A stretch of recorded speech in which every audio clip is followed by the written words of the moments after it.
শিলিগুড়ি পার্শ্ববর্তী পৌড়াঝাড় পশ্চিম ধানতলা এলাকায় বন্যা পরিস্থিতি নিয়ন্ত্রণে আসলেও স্বাভাবিক হতে একটু সময় লাগছে।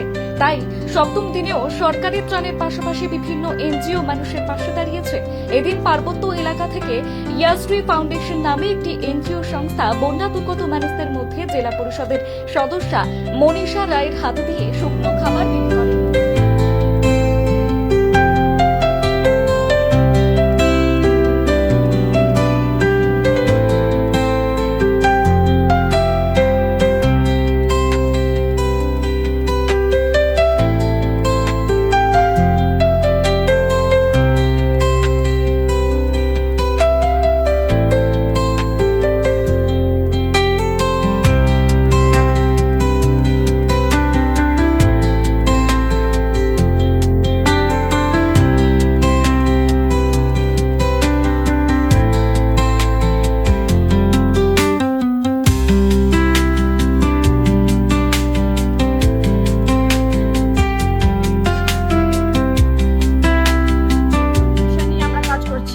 যেরকম হলো এডুকেশন হলো সাস্টেনেবল লাইভলিহুড, আর আমরা ওল্ড এজ হোমে অনেক কাজ করছি।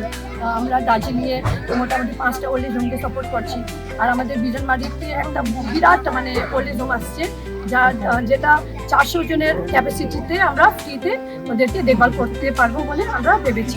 ইয়াশ্রী ফাউন্ডেশনের যে আজকে এখানে মানুষের জন্য যে সেবা করলেন, আমি ইয়াশ্রী ফাউন্ডেশনের কর্তৃপক্ষকে অনেক ধন্যবাদ জানাই।